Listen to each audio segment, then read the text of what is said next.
सब्जी ले लो, हरी और ताजी सब्जी ले लो। सब्जी ले लो, हरी और ताजी सब्जी ले लो।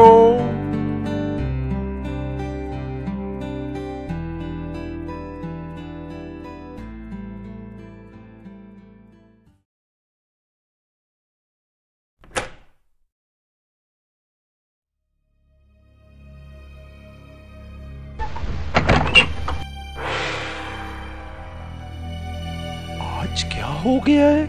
किसी को भी सब्जियों की जरूरत नहीं है क्या?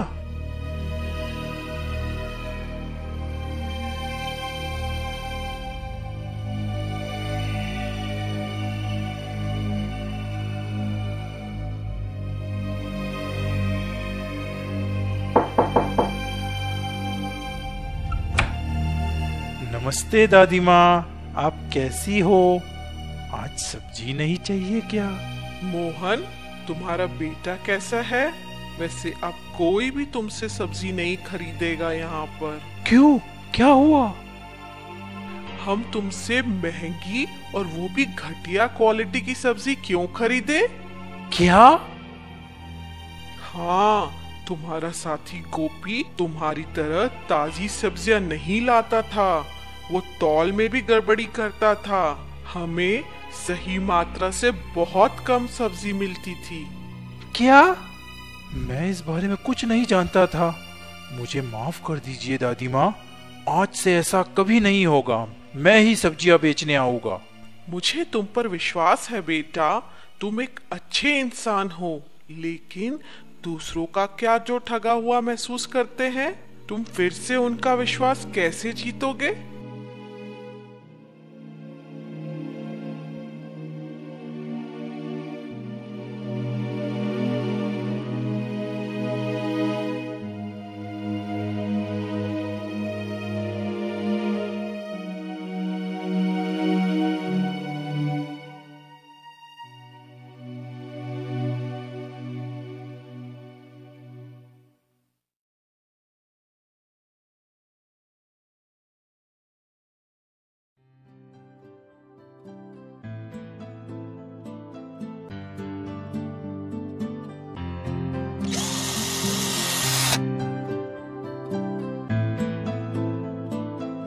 ये रहा आपका मिठाई का डब्बा और बिल भी।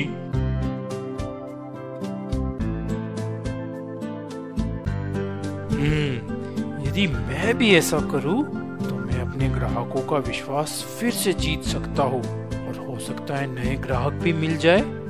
मुझे भी अपने लिए ऐसी ही मशीन खरीदना चाहिए।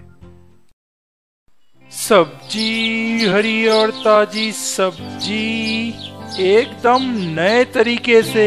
आइए आइए आइए। बहन, कृपया मुझसे सब्जी खरीदिए। देखिए, ये एकदम ताजा है। मैं आपको उचित दाम पर भी दूंगा। क्या तुम सही मात्रा में तौलोगे? 100%। जरा इसे देखिए।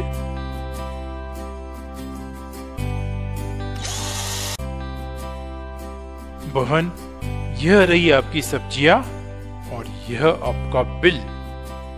किफायती दाम, सही माप और सही टोटल।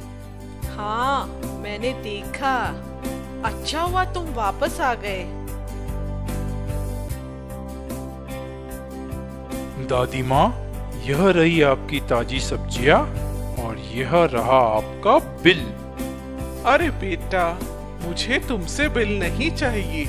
नहीं दादी माँ, हमेशा बिल मांगिए, चाहे कोई भी बेचने आए, मैं, गोपी या कोई और। इससे आपको यकीन हो जाएगा कि यहाँ पर बेईमानी की कोई संभावना नहीं है। आपको सब्जियों की सही मात्रा, सही दाम और सही टोटल मिलेगा। समझ गई बेटा, तुम्हारी वापसी तो बड़ी धमाकेदार है।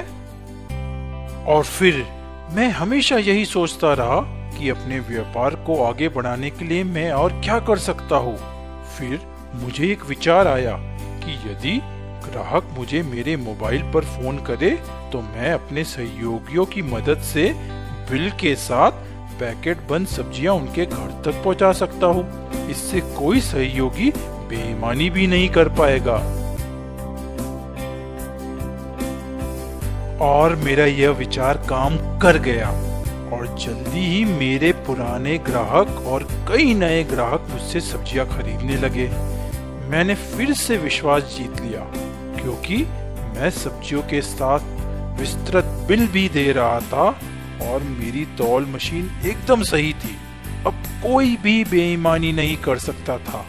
अपनी ईमानदारी और बुद्धिमानी से मैं जल्दी ही अच्छा कमाने लगा। फिर मैंने सब्जियां बेचने के लिए एक छोटी वैन खरीद ली। मैंने वैन में एक घंटी लटका दी और उस घंटी की आवाज सुनकर मेरे ग्राहक बाहर आ जाते थे। मेरा काफी समय बचने लगा और इससे मैं ज्यादा कॉलोनियों में जा सकता था और इससे मेरी कमाई दिन पर दिन बढ़ने लगी। सबसे अच्छी बात थी कि गोपी को भी अपनी गलती का एहसास हो गया। मोहन, मुझे माफ कर दो। जल्दी पैसा कमाने के लिए मैंने बेईमानी का रास्ता अपनाने की कोशिश की। ऐसा करके हम अपने वर्तमान ग्राहकों को भी खो देते हैं। लेकिन तुम्हारी तरक्की देखकर अब मुझे एहसास हो गया है कि ईमानदारी और परिश्रम से भी ज्यादा पैसा और साथ ही इज्जत भी कमा सकते हैं। तुम सही कह रहे हो गोपी। हमें जिस दिन भी अपनी गलती का एहसास हो जाए उसे सुधारा जा सकता है।